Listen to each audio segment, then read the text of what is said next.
დილამშვიდობისა. საქართველოს პირველი არხია, თქვენ უყურებთ გადაცემას პირადი ექიმი მარი მალაზონია ჟესტურ ენაზე თარგმანით. თქვენ გახსოვთ ჩვენი გადაცემის პრინციპი, როდესაც ჩვენ თავარი ფრაზით ვცდილობთ ჩვენი გადაცემის კონცეფცია გაგიზიაროთ და ამავე დროს ამ ფრაზით ხაზი გავუსვათ იმას, რაც ყველაზე ძვირფასია ჩვენთვის და მთლიანად საზოგადოებისათვის.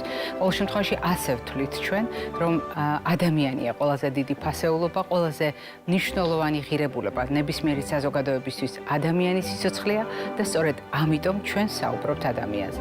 და საუბრობთ ადამიანის ჯანმრთელობაზე, საუბრობთ ადამიანისათვის დამახასიათებელ ნებისმიერ პრობლემაზე, ადამიანის ცხოვრების წესზე და რაც მთავარია, ვითვალისწინებთ იმ ცვლილებებს, რომელიც მუდმივად ხდება ჩვენს გარშემო და რომელთა დამსახურებით ვიცვლებით ჩვენც.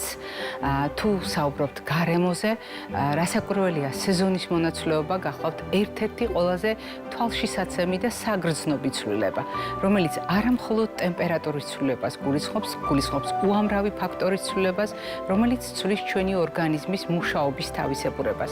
შეიძლება თუ არა სეზონი იყოს საფრთხე ცალკეული სისტემებისთვის და ორგანოებისთვის, ამაზედაც არაერთხელ გვისაუბრია და ყოველწლიურად უბრუნდებით ხოლმე ისეთ თემებს, რომელმაც შეიძლება საფრთხე შეუქმნას ჩვენს ჯანმრთელობას ახლა ამ წუთას და თქვენ წარმოიდგინეთ გრძელვადიან პერსპექტივაში. მიუხედავად იმისა, რა პრობლემაზე ვსაუბრობთ, გასათვალისწინებელია სწორედ სეზონთან ასოცირებული სირთულეები, რომელიც ასაკის მიუხედავად შეიძლება თითოეულ ჩვენგანს ექცეს პრობლემად. ამიტომ არ დავარღვევთ ტრადიციას და სეზონური პრობლემების შესახებ საუბრების ციკლს ვაგრძელებთ იმ საკითხებზე საუბარს, რაც ზაფხულში განსაკუთრებით აქტუალურია. ერთ-ერთი ასეთი პრობლემა გახლავთ ნაწლავური ინფექციები და სრულიად ბუნებრივია, რომ ამ თემაზე სასაუბროთ. ჩვენთან მოვიდა ჩვენი გადაცემის ძალიან დიდი ხნის მეგობარი და დიდი გულშემატკივარი, იგი გახლავთ ნაწლავური ინფექციების განყოფილების ხელმძღვანელი, ექიმი ინფექციონისტი ბატონი თემურ ქველიძე. დილამშვიდობისა ბატონ თემურ. ძალიან ვამაყობთ იმით, რომ ამდენი წლის განმავლობაში ჩვენ ვართ მეგობრები და თქვენ ხართ ჩვენი გადაცემის ძალიან დიდი მეგობარი და რაც მთავარია, ჩვენ წლების მანძილზე თანამშრომლობთ სხვადასხვა პრობლემასთან დაკავშირებით გვისაუბრია და არ ვარღვევთ ტრადიციას ზაფხულის შეხვედრების. სხვა დროსაც ხვდებით ერთმანეთს, მაგრამ ზაფხულის შეხვედრები ეს არის ის, რაც არასდროს იცვლება ერთი მარტივი მიზეზის გამო. დგება ზაფხული და ზაფხულს თან ახლავს ის პრობლემები, რომელიც უშუალოდ თქვენი სპეციალობის ექიმთან არის ძალიან მჭიდროდ დაკავშირებული. და ისეთი გამოცდილების ფონზე, როგორც თქვენ გაქვთ, ვის უნდა ვკითხოთ ჭკუა? რასაკვირველია, ძალიან მნიშვნელოვანია თქვენი რჩევების გათვალისწინება და მოდით დავიწყოთ ახლა ამ წუთას რა ხდება. ერთი-ორი სიტყვით რომ გვითხრათ, უკვე იჩინა თავი ზაფხულისათვის დამახასიათებელმა პრობლემებმა, უკვე აკრიფა ტემპი, როგორც ვამბობთ ხოლმე ამ პრობლემებმა. მოგესალმებით, რა თქმა უნდა, კიდევ თქვენ და თქვენს მაღორებელს. აქ უმარტივესი რამ არის. ყველა მიკროორგანიზმს ჭირდება გარკვეული პირობები, რომ ის გამრავლდეს და მოხდეს მისი შემდგომი გახანგრძლივება მისი ცხოვრების სიცოცხლის. ასე არის მიკროორგანიზმები, მათ შორის ბაქტერიები. დღევანდელ სიტუაციაში მაინც ბაქტერიებთან გვაქვს საქმე. ეს არის სალმონელა, ეს არის შიგელა, ეს არის დაუშვათ იერსინია და ასე შემდეგ. ეს ის ბაქტერიებია, რომელმაც შეიძლება გამოიწვიოს თუ ის მოხდა ცოცხალ ორგანიზმში განსაკუთრებით შესაბამისად ადამიანის ორგანიზმში ის მრავლდება და იწვევს შესაბამის ზემოქმედებას ყველა მკუჭნათლავის ტრაქტს, რაც ელემენტარულად არის ადამიანის ორგანიზმში. შესაბამისად იწვევს აყარას, გულისრევას და ასე შემდეგ. ამიტომაც დღევანდელ სიტუაციაში ასეა, ტემპერატურა მოიმატა, შესაბამისად პირობები შეექმნა უკვე ამ მიკროორგანიზმს, ბაქტერიებს, თუ იქნება აუცილებლად ძირითადი საკვები ნივთიერება ეს არის ცილა, თუ ეს ყველაფერი ერთად და მით უმეტეს ტენიანობაც საკმარისია ეს ბაქტერიები გამრავლდეს და ამით დაბინძურებული საკვები თუ მიიღო ადამიანმა, ცხადია მას დაემართება ის, რაც უმრავი შემთხვევაში წლების განმავლობაში, საუკუნეების განმავლობაში ადამიანს ეწყებოდა ბაღარადი და გულისრევა. აი ეს არის და ეს დღევანდელ სიტუაციაში რა თქმა უნდა, ცხელა ჩვენს საქართველოში და შესაბამისად მოიმატა ამ ხალხის აქ ასაკობრივ თავისებურებაზე არ ვსაუბრობთ, იმიტომ რომ რაზედაც ახლა თქვენ გაგვახსენეთ ინფორმაცია, ეს ეხება ყველას, ყველა ასაკობრივ ჯგუფს შეიძლება შეეხოს. თუმცა არის ერთი დამკვიდრებული სტერეოტიპი. როგორც კი ადამიანებს გულისრევა, ღებინება, დიარეა ეწყებათ, ყველაფერი ბრალდება ხოლმე საწყალ ენტეროვირუსს. ანუ ყველა პასუხისმგებლობა გადადის ხოლმე და მოინათლება, რომ ეს არის ენტეროვირუსი. არადა რაზედაც თქვენ საუბრობთ, თქვენ ახსენეთ ყველა შემთხვევაში ბრალდებული ბაქტერიები. უმრავი შემთხვევაში ბაქტერიები. აი, ახლა თუ შევხედავთ უკვე სურათს, მიუხედავად იმისა, რომ ჯერ ზაფხული წინ გვაქვს და ივნისის მთელი ერთი კვირა სულ ცოტა 10 დღე წინ გვაქვს და ივლისი, აგვისტო წინ არის თუ არა უკვე გახშირებული ასეთი შემთხვევები, იგივე თქვენი განყოფილების მაგალითად, თქვენი კლინიკის მაგალითად და რომელი პრობლემები არის, ძირითადად რომელი დიაგნოზები ჭარბობს? თეთრში საქმეა, აი ამ დროს ხალხი ეს სეზონური დაავადებაა. სეზონის პერიოდში ეს არის მომდევნო შემთხვევაში გაზაფხული და ზაფხული, უფრო მეტად ზაფხული.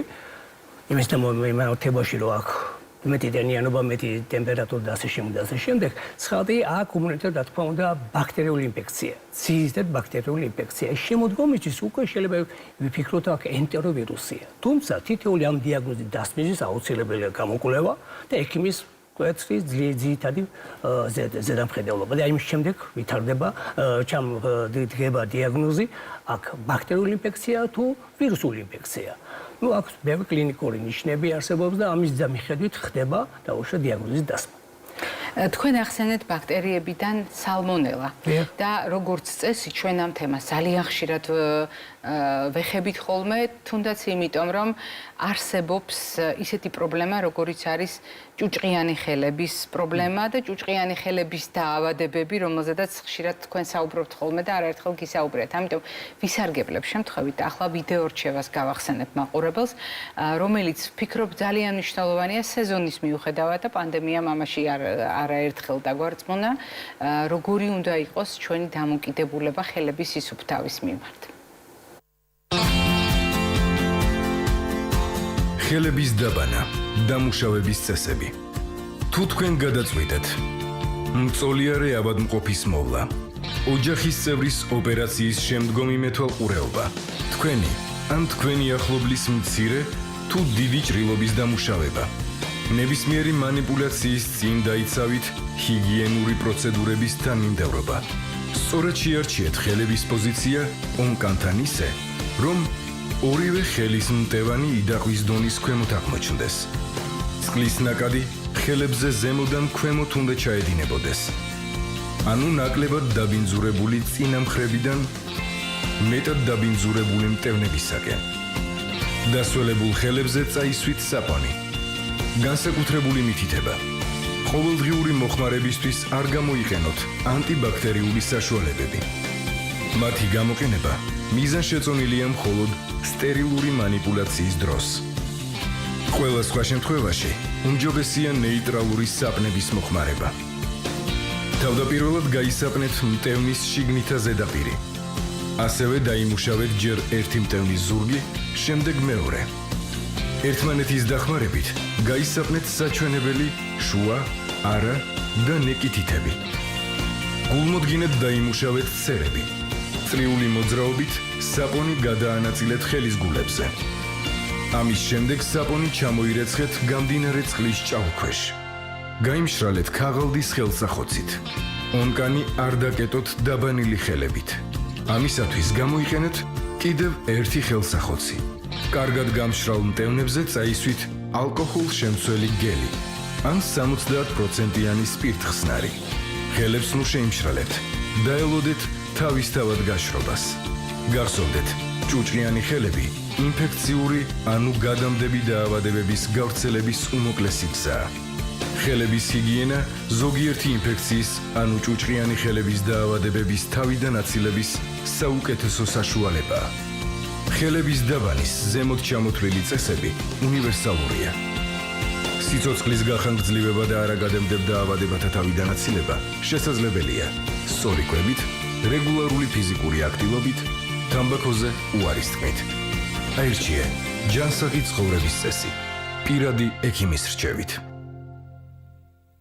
ვაგრძელებთ საუბარს და მაყურებელს ვთხოვ მიაქციოს ყურადღება, რომ ეს რეკომენდაცია ძალიან დეტალურად იყო აღწერილი საერთაშორისო სტანდარტის შესაბამისად, მაგალითად, როდესაც ბინის პირობებში თქვენს ოჯახის წევრს თუნდაც ჭრილობა უნდა დაუმუშაოთ ან მიეხმაროთ გადახვევაში და ასე შემდეგ, მაგრამ ძალიან მკაცრი რეკომენდაციების გამოტოვებით მისი გამოყენება შეგიძლიათ ყოველდღიურ პრაქტიკაშიც და სალმონელაზე ვსაუბრობდით, რატომ არის ასე ხშირად ბრალდებული სალმონელა ზაფხულობით და რა გამოვლინებები აქვს, რა არის წყარო ადამიანისთვის ასეთ შემთხვევაში, რომ დაავადდეს სალმონელოზით.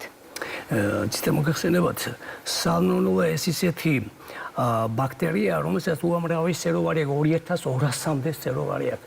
ამ მოსაზრებით ის საკმაოდ აქტუალურია ჩვენთანაც და თავ მსოფლიოშიც.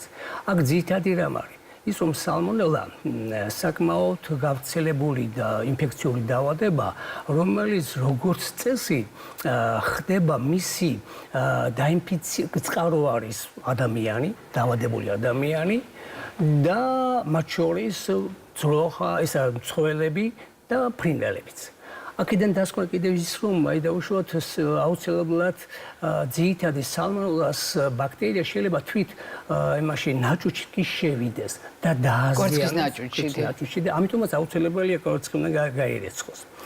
და რაც თავარია კიდევ ერთია ძალიან ხშირად არის ხოლმე რომ აი თოხლო კვერცხი უყვარს ძალიან ბევრ ადამიანს. ესეც არავითარ შემთხვევაში აუცილებლად კარგად უნდა იყოს მოხარშული, იმიტომ რომ თვითონ სალმონელა ძალიან გამძლეა გარემო პირობებში და მისი დაღუპვა, როგორც ასეთ ბაქტერიის აუცილებელია საკმაოდ დიდი ხნით, დაახლოებით 2.5 საათით მოდუღების შემთხვევაში, თერმული დამუშავების შემთხვევაში ის, რა თქმა უნდა, ის იღუპება. და ერთი რამ იღუპება, მაგრამ თუ დაუშვათ ეს ცილა არის, მოგეხსენებათ, ცილა არის საკვები ბაქტერიისა და დაუშვათ ხორცი უნდა იყოს ყოველთვის დანაწევრებული და ისე უნდა მოიხარშოს, იმიტომ რომ შეიძლება 2 და მეტი საათით მოიხარშოს, მაგრამ მას სიღრმეში მაინც იყოს ბუდე, რო იტყვიან მარტივად. ანუ ერთ მთლიან ნაჭერს არავითარ სასურველი ეს ნაწილად დაეკუცმაცეს და ისე მოიხარშოს, ისე მოხდეს მისი თერმული დამუშავება. აქედან დასკვნა ძალიან იოლია ასეთი მითი რა ქვია დაბინძურებული საკვებით ადამიანის დაინფიცირება. ოღონდ ერთი რამ არის. საერთოდ ყველაზე რთული არის კიდევ ერთი რამ, რომელიც ხელს უწყობს ამ ბაქტერიის გავრცელებისა, რომ მას ორგანოლეპტიური თვისებები შენარჩუნებული აქვს თვითპროდუქტს. ეს მაშინ არც სუნი და არც დაუშვათ გემო არ ეცვლება გარკვეული პერიოდის განმავლობაში. გემო, სუნი, ფერი არ ეცვლება და ამიტომაც ის უფრო მეტად საშიში და უფრო მეტად ვერაგია. ანუ გვატყუებს რეალურად. უნებრივია, ეს ხდება ასეც. და ერთი რამ, ხო, და მას აქვს ბევრი ისინი რა ქვია, კლინიკური ნიშნები, ახლა კლინიკაზე გადავიდეთ. ეს არის, როდესაც სალმონელას ახასიათებს შიდა პარაზიტული დაზიანება უჯრედისა. აქედან დასკვნა თუ ის დაუშვათ რომელიღაცა პროდუქტი დაბინძურდა სალმონელოზით, აი ამ შემთხვევაში თავისუფლად შეიძლება ეს ბაქტერია შევიდეს თუ არა, პირის გულში მოხვდეს თუ არა, ეს უამრავი ბაქტერია შეიძლება დაიშალოს და ტოქსინები გამომუშავოს, რომელმაც შეიძლება გამოიწვიოს პირველი ეტაპი, ეს არის ღებინება. თუ დაუშვათ ეს რა თქმა უნდა მჟავი არის ესა გარემო და ამის გამოა ის იღუპება უმრავლეს შემთხვევაში და თუ ნაწილი გადარჩა, ხო ის გადადის პირველ ნაწლავში შესაბამისად ეტაპობრივად ხდება კლინიკური გამოვლინება. ღებინება, მერე ფაღარათი, მოსლის ტკივილი და ასე შემდეგ და ასე შემდეგ. შესაბამისად კლინიკური ფორმები სხვადასხვა. მაგრამ ნებისმიერ სიტუაციაში, როდესაც ღებინება და ფაღარათის დროს მარტივად რამ ხდება? ადამიანი კარგავს სითხეს. ეს ღებინები დაკარგავს სითხეს, თუ დაუშვათ ფაღარათით, კარგავს სითხეს და მათ შორის მარილებსაც. მიკროელემენტებსაც. ამიტომ პირველი რაც უნდა გააკეთოს ადამიანმა მანამევა ექიმთან, ეს არის დიდი რაოდენობის სითხე უნდა მიიღოს. ეს არის ეს. და ამასთან და კიდევ სხვა კლინიკური მაღალი ტემპერატურა, ეს უკვე ინტოქსიკაციის დიდი ნიშნებია და შესაბამისად თავის ტკივილი, შემციუნება, ეს ყველაფერი ერთად არის, როგორ ვთქვათ, სინდრომალური ნიშნები სალმონელოზისა. როდესაც ჩვენ ხვდებით ხოლმე ზაფხულობით მაყურებელს და გარკვეულ რეკომენდაციებს უზიარებთ თქვენ, როგორც პროფესიონალი, ხაზგასმით აღნიშნავთ ზოგიერთ პროდუქტებს, რომელთაც მეტი რისკი აქვს ზაფხულში გარკვეული პრობლემები შეუქმნას ადამიანის ჯანმრთელობას. ამ ჩამონათვალში არის პროდუქტები, რომელთა შესახებ მაყურებელმა უკვე კარგა ხანია იცის, მაგალითად, ის რომ კრემიანი პროდუქტები, ის რომ მალფუჭებადი პროდუქტები, სხვადასხვა соусებით შეკაზმული პროდუქტები, რომელიც დიდხანს არ უნდა შევინახოთ, გარეთ არ უნდა დავტოვოთ და ასე შემდეგ. რატომ გამოვყოფთ ხოლმე ეს პროდუქტები, რისი გავრცელების წყარო ხდება, რა მრავლდება ამ პროდუქტებში ყველაზე ხშირად და რატომ არის ხოლმე, რატომ შეიძლება ამასთან დაკავშირებული იყოს მაგალითად იგივე სტაფილოკოკები, რომელზედაც ხშირად საუბრობთ თქვენ. საკვებისმიერი ინტოქსიკაცია არის ასეთი დიაგნოზი, ზოგადი დიაგნოზია. რაში შეიძლება აი ამ დიაგნოზის გამოწვევა და უბრალოდ მის შედეგად ადამიანის დაავადება შეიძლება იყოს იგივე სალმონელოზის ბაქტერიით, შეიძლება სტაფილოკოკური ინფექციით, კლოსტრიდიატით, ეშერიხიით და ასე შემდეგ. აქ იმის დამხებით თუ მე შემდგომში რა დიაგნოზი დაისვება, ეს რატომ კვლევის შედეგად ხდება ეს ყველაფერი დიაგნოზის დასმა, მაგრამ ზოგადად ეს არის საკვებისმიერი ინტოქსიკაცია. ეს უფრო მეტად ხშირად ზაფხულში ხდება სტაფილოკოკური ინფექცია. ეს მარტივი რამ არის. აი ჩირქოვანი დაუშვათ ადამიანის თითებზე აქვს ჩირქოვანი პანარიციუმი მარტივად ხო? და აი ამ შემთხვევაში ის ამზადებს დაუშვათ პროდუქტს, რომელიც უნდა შემდგომში გაიყიდოს. ეს აი ამ ესე იგი პირათიგიენას ვერ იცავს და ცხადია აი ეს ინფექციის წყარო ხდება მისი დაზიანება და შესაბამისად აი ამ კრემი იქნება თუ ცომი იქნება, მასში ჩაზელვა. აი ეს ვარიანტიც არსებობს. ამიტომაც ეს დიდი სჭირდება, როგორ გითხრათ, იმ სპეციალისტები, რომლებიც ამას ამზადებენ, ის საკმაოდ კარგად უნდა ხდებოდეს მისი პერსონალმა ჰიგიენა უნდა დაიცვას როგორც წესი. და კიდევ ერთი რამ ტრანსპორტირება ამასაც უდიდესი მნიშვნელობა აქვს. რა ტრანსპორტით ხდება დაუშვათ მზად პროდუქტი. ანუ შეიძლება ყველა წესის დაცვით მომზადდა, მაგრამ ტრანსპორტირების პერიოდში მოხდეს მისი დამიძურება. შეიძლება ასე მივიდეს გამყიდველთან. ანუ იმ ობიექტში უკვე სადაც მე უკვე მომხმარებელი შეიძენს ამ პროდუქტებს. კიდევ ერთი ვიდეო რჩება, რომელიც უკავშირდება საზოგადოებაში დამკვიდრებულ ტერმინს დისბაქტერიოზს და ჩვენ შევთანხმდით, რომ დისბაქტერიოზი არის მხოლოდ ლაბორატორიული დიაგნოზი. თუმცა შეიძლება თუ არა ჩვენს მიერ ნახსენებმა ნაწლავურმა ინფექციებმა გამოიწვიოს დისბიოზი, ანუ ნაწლავის შიგნით წონასწორობის დარღვევა იქ ბინადარი ბაქტერიების მრავალფეროვნებაში, ეს ნამდვილად დადასტურებულია და მოდით კიდევ ერთხელ გავიხსენოთ ჩვენი ვიდეო რჩევა. დისბაქტერიოზის თავიდან ასაცილებლად ჩვენს ორგანიზმში ბუნებრივად რამდენიმე მილიონი ბაქტერია ბინადრობს. ჯანმრთელ ნაწლავში მეგობარი და არამეგობარი ბაქტერიების თანაფარდობა დაცულია. ბაქტერიებს შორის წონასწორობის დარღვევის შედეგია დისბაქტერიოზი. არ დაგავიწყდეთ. დისბაქტერიოზი არის დიაგნოზი, რომელიც მხოლოდ ლაბორატორიული კვლევის შედეგად დგინდება. დისბაქტერიოზი ნიშნავს ბაქტერიების თანაფარდობის რაოდენობრივ და თვისობრივ ცვლილებას. გახსოვდეთ, დისბაქტერიოზის ყველაზე ხშირი მიზეზი ანტიბიოტიკების არარაციონალური გამოყენებაა. ბაქტერიების ნორმალური ფლორის შენარჩუნება უფრო ადვილია, ვიდრე აღდგენა. შესაბამისად, დისბაქტერიოზის პროფილაქტიკა უფრო მარტივი და გონივრულია, ვიდრე მისი მკურნალობა. სწორედ ამიტომ დაუშვებელია ანტიბიოტიკების თვითნებური მოხმარება.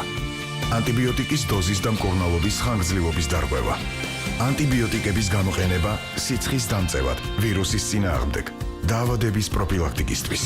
აგრეთვე დაუშვებელია პრობიოტიკების და პრებიოტიკების მიღება ექიმის დანიშნულების გარეშე. განსაკუთრებული ყურადღება გმართებთ, თუ გაქვთ ფაღარათი აშკარა მიზეზის გარეშე. გაგიგრძელდათ დიარეა, შეგაწუხათ ყაბზობა, გაქვთ საერთო სისუსტე, დაღლილობის შეგრძნება და სხვა. გაითვალისწინეთ, მეგობარი ბაქტერიების შესავსებად შეიძლება გამოიყენოთ საკვები, მაგალითად, მაწონი, ტრადიციული მეთოდით დამზადებული მწნილი. თქვენი ნაწლავის მდგომარეობის შესაბამისად, მეგობარი ბაქტერიების საკვებად გამოიყენეთ. რძის ნაწარმი, პარკოსნები, ხახვი, ნიორი და სხვა. სიცოცხლის გახანგრძლივება და არა გადამდებ დაავადებათა თავიდან აცილება შესაძლებელია. სწორი კვებით, რეგულარული ფიზიკური აქტივობით, თამბაქოზე უარის თქმით. აირჩიეთ ჯანსაღი ცხოვრების წესი პირადი ექიმის რჩევით. ბატონო თემურ, თქვენ ისაუბრეთ ზოგადად სეზონური ინფექციების ტენდენციაზე, ისაუბრეთ საგანგებოდ სალმონელაზე, როგორც ერთ-ერთ ყველაზე ხშირ ბრალდებულზე, ისაუბრეთ სტაფილოკოკზე, ისაუბრეთ ჰიგიენის აუცილებლობაზე, განსაკუთრებით იმ პერსონალთან დაკავშირებით, ვისაც საკვებ პროდუქტებთან აქვს ზაფხულის ცხელ დღეებში ურთიერთობა. კიდევ რა არის გასათვალისწინებელი და რეკომენდაციები, რომელიც უნდა გავზიაროთ? მე ურჩევდი ყველა ჩემს მოქალაქეებს, რომ არავითარ შემთხვევაში ექიმის გარეშე ანტიბიოტიკი არ მიიღონ. იმიტომ რომ ჯერ თვითონ არ იციან რასთან აქვს საქმე, რითი არის დაავადებულნი არიან, რომელი ბაქტერიით არიან დაავადებულნი. აქ შესაბამისად მხოლოდ ექიმს შეუძლია დანიშნოს ან არ დანიშნოს ანტიბიოტიკი და ერთი კიდევ რა. ის ცხოველები, ის ფრინველები, რომელიც წყაროა, ძირითადად ხშირად იყო წყაროა სალმონელოზი, მათ დამატების სახით უნიშნავენ ანტიბიოტიკს პრევენციის მიზნით. ესეც იმას ნიშნავს, რომ თუ დაუშვათ ადამიანს, აი თქვენ ბრძანეთ დისბიოზი. დისბიოზი ეს არის ბაქტერიები მოგეხსენებათ, რომელიც მონელებასა და ფერმენტაციას უწევს დაუშვათ და ელემენტარულად მარტივად წინააღმდეგობას უწევს შემოსულ ორგანიზმში შიგნით შესულ ბაქტერიებს. ამიტომაც თუ ის დიდი რაოდენობა მისი დისბიოზი მოხდა და შესაბამისად უმრავლეს შემთხვევაში ბაქტერიები მისი ანტიბიოტიკის მიღების შემდეგ ცხადია მას უჭირს წინააღმდეგობის გაწევა ბაქტერიის მიმართ, რომელიც მის ორგანიზმში შევიდა. და თუ ძროხას აძლევდნენ ბევრ ანტიბიოტიკს, მე ეს ადამიანისთვის ვლაპარაკობთ, რომ ცხადია, რომ უფრო ხშირად, უფრო მძიმედ მიმდინარეობს მისი დაავადება. სხვათა შორის ეს ძალიან საყურადღებოა, თუნდაც იმიტომ, რომ მაგალითად ფრინველი, ვისაც ყავს ოჯახში, სოფლად, შეიძლება არც მიაქციოს ყურადღება, რომ გამოყენებულმა ანტიბიოტიკი, რომელიც მაგალითად ქათამს მისცეს, შეიძლება ასეთი უსიამოვნო შედეგები მოიტანოს, არადა თქვენი ნათქვამიდან გამომდინარე, ეს ძალიან საყურადღებოა და ასევე საპასუხისმგებლოა და რეკომენდაციები, რომელიც ზაფხულის ნაწლავური ინფექციებისათვის უნდა გავითვალისწინოთ. თქვენ ამაზე რეალურად მინიშნება უკვე გქონდათ წეღან ბრძანეთ მაყურებლისათვის გასაგონად ყველაზე მთავარი ფრაზა, მაგრამ მოდით შევაჯეროთ. არ დავლიოთ თვითნებურად წამალი, არ დავლიოთ ანტიბიოტიკი, მაგრამ მაშინ რა გავაკეთოთ? იმიტომ რომ ადამიანთა უმრავლესობას, ვისაც არ აქვს პროფესიული განათლება და არც ევალება იცოდეს კონკრეტულად რამ გამოიწვია გულისრევა, ღებინება, დიარეა, რა თქმა უნდა, აქვს იმის სურვილი, რომ საკუთარ თავსაც დაეხმაროს და ოჯახის წევრსაც დაეხმაროს. რა გადაწყვეტილება შეიძლება იყოს უწყინარი და როგორ უნდა მოვიქცეთ, რა შემთხვევაში უნდა მივმართოთ კლინიკას?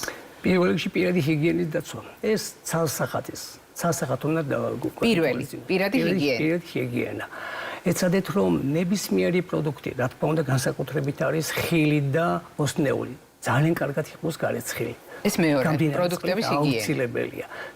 და ერთი რამ, კიდევ აი მასთან კვესთან მიმართებაში, სოფელში ყველას უარს სოფლის კვერცხი, მაგრამ ერთი რამე ავიწყდებათ, რომ როდესაც დიდი რაოდენობით კვერცხს აბარებს, ის მოგროვილი კვერცხს აბარებს, გესმით? ესე იგი დაახლოებით 1 კვირის განმავლობაში აბარებს მას აგროვის კვერცხს და მერე ყიდის.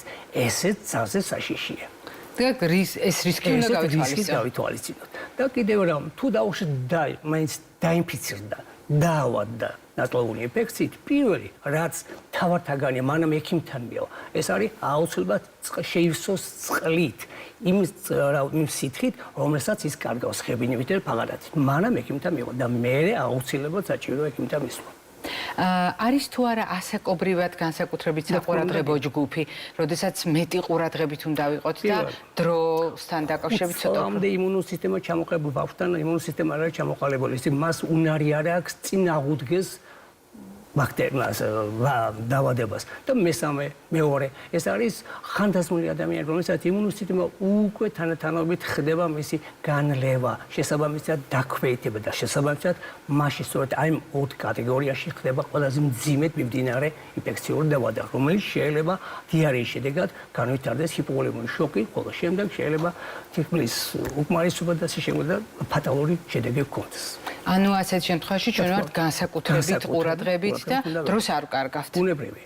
ძალიან დიდი მადლობა ბატონო თემურ. მადლობა იმისთვის რომ ამდენი წელია, 15 წელია უნდა ვთქვა, რაც ყოველდღიურად პირდაპირ ეთერში ჩვენ ვართ, უკვე მეტი ცოტად და მთელი 15 წლის მანძილზე თქვენ ყოველთვის ხართ ჩვენს გვერდით და რაც თავარია სეზონური რეკომენდაციების თვალსაზრისით ყოველთვის ის რაც შეიძლება ჩვენთვის ცხოვრებისეულად თითქოს მხოლოდ დეტალი იყოს თქვენ მიანიშნებთ მაყურებელს რომ ეს შეიძლება იყოს ჯანმრთელობისათვის საყურადღებო დეტალები რომლის გათვალისწინება ჩვენ უამრავი პრობლემისაგან გვიცავს მაყურებელს შევახსენებთ დღევანდელი ჩვენი გადაცემის სტუმარი გახლდათ ნაწლავური ინფექციების განყოფილების ხელმძღვანელი ექიმი ინფექციონისტი ბატონი თემურ ქველიძე მე ჯერ არ გემშვიდობებით რადგან თემატურად ჩვენ წინ გველოდება კვებითი შუქნიშანი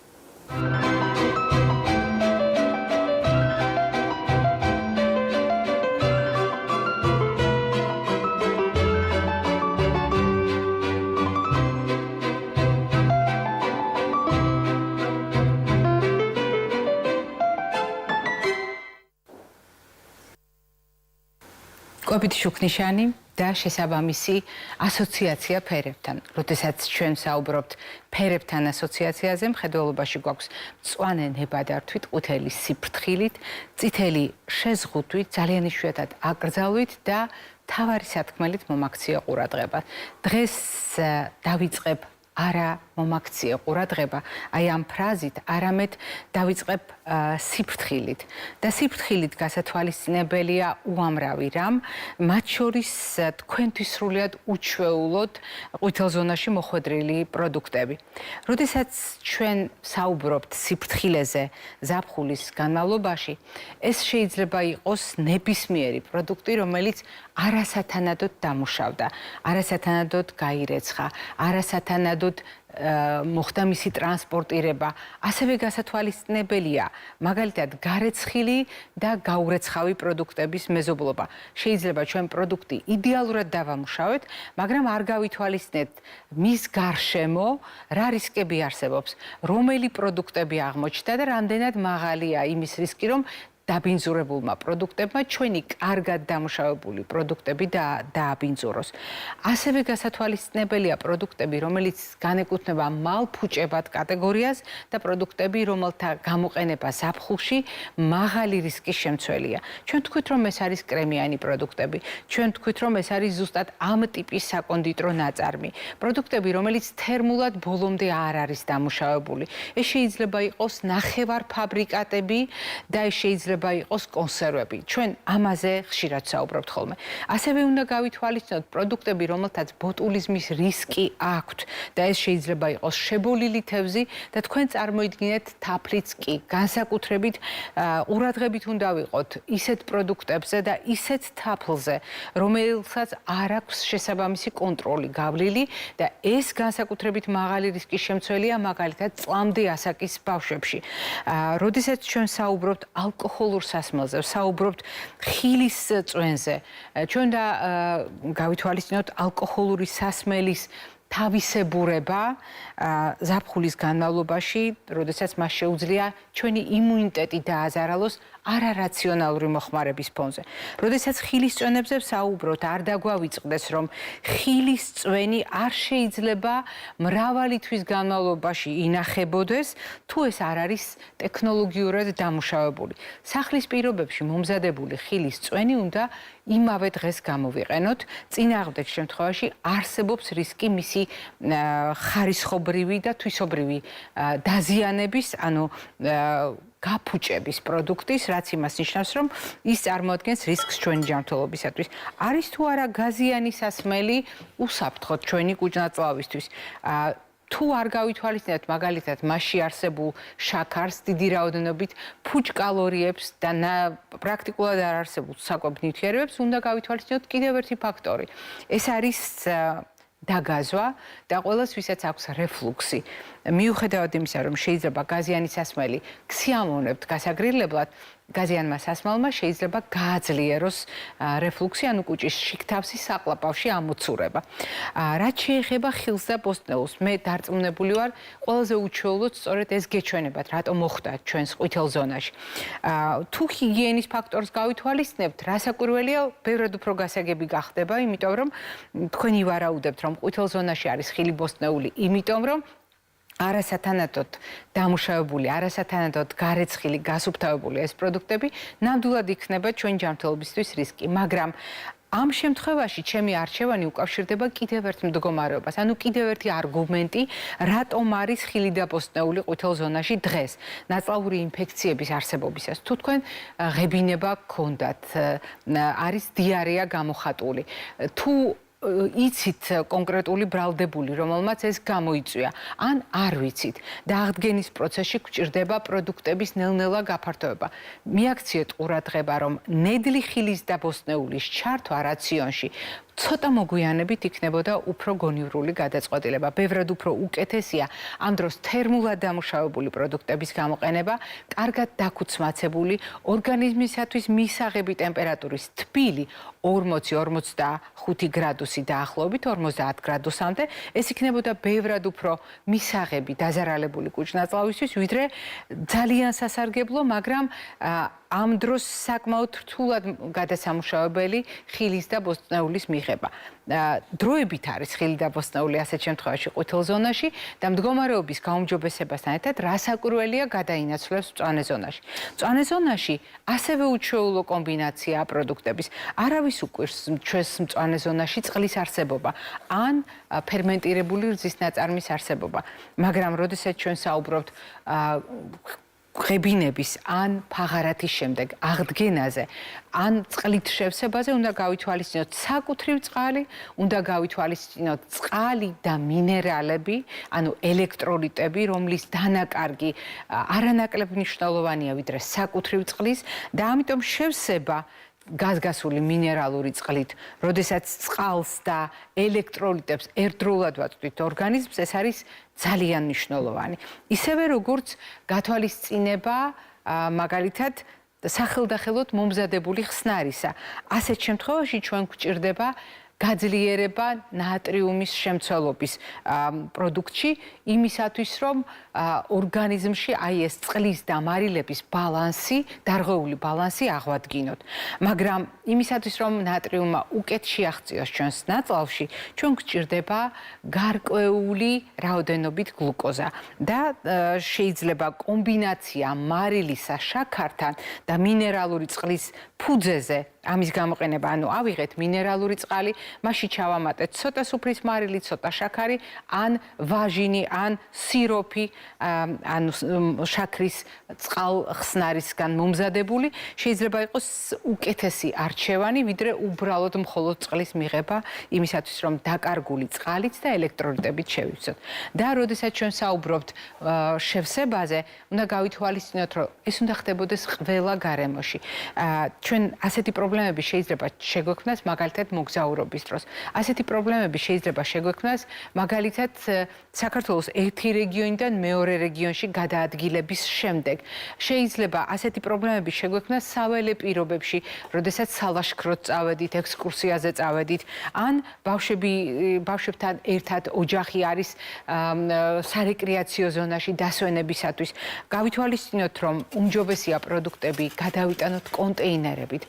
კონტეინერებით ერთჯერადი მოხმარების. თქვენ იცით ჩვენი დამოკიდებულება პლასტიკური მასის მიმართ. თქვენ იცით ჩვენი დამოკიდებულება სინთეზური მასალების მიმართ, მაგრამ ეს ის შემთხვევაა, როდესაც უსაფრთხოებისთვის, ტრანსპორტირებისთვის ჯობია ასეთი ტიპის პროდუქტების გამოყენება, ასეთი ტიპის საშუალებების გამოყენება და მათ შორის ერთჯერადი კომპონენტების გამოყენება იმისათვის, რომ ნაკლები რისკი შევქნათ პროდუქტის დაბინძურებისთვის და ამ ყველაფერს შევეხოთ მხოლოდ კარგად დაბანილი ხელებით, გამოვიყენოთ წყლისთვისაც ისეთი ჭურჭელი, რომელსაც ნაკლებად შევეხებით ჭუჭყიანი ხელებით და როდესაც ეხება სხვადასხვა ასაკის ადამიანს, როდესაც ეს ეხება სხვადასხვა საჭიროების მქონე ადამიანს, ვისაც ჩვენი დახმარება ჭირდება იმისთვის, რომ მიირთვას საკვები ან დალიოს წყალი, ამ დროს ჩვენი პასუხისმგებლობა კიდევ უფრო დიდია, იმიტომ რომ ჩვენი დაბინძურებული ხელებით ისედაც პრობლემების მქონე ადამიანს შეიძლება დამატებითი რისკი შეუქმნათ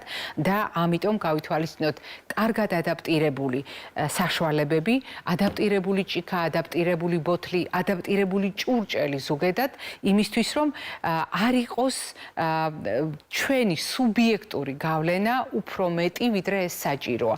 და ასეთ შემთხვევაში ნაწლავურ ინფექციებზე საუბრისას ჩვენ უნდა გავითვალისწინოთ, რომ ნაწლავური ინფექციები არის ის პრობლემები, რომელთა თავიდან აცილება ძალიან დიდი ალბათობით შეგვიძლია ჩვენი ცოდნით, ჩვენი გააზრებული დამოკიდებულებით, რისკების გათვალისწინებით და რაც მთავარია, ჰიგიენით, ჰიგიენის დაცვით. პროდუქტების დამუშავებისას, ხელების დამუშავებისას, პროდუქტების შენახვა ტრანსპორტირებისას, უშუალოდ მოხმარებისას და კულინარიული რეცეპტების გამოყენებისას. ძალიან მნიშვნელოვანია სამაცივრე განყოფილებაში სწორად შენახვა, ვადების გათვალისწინებით და ტემპერატურული რეჟიმის გათვალისწინებით. მე ხოლმე გემშვიდობებით, ჯანმრთელობას და დღეგრძელობას გისურვებთ.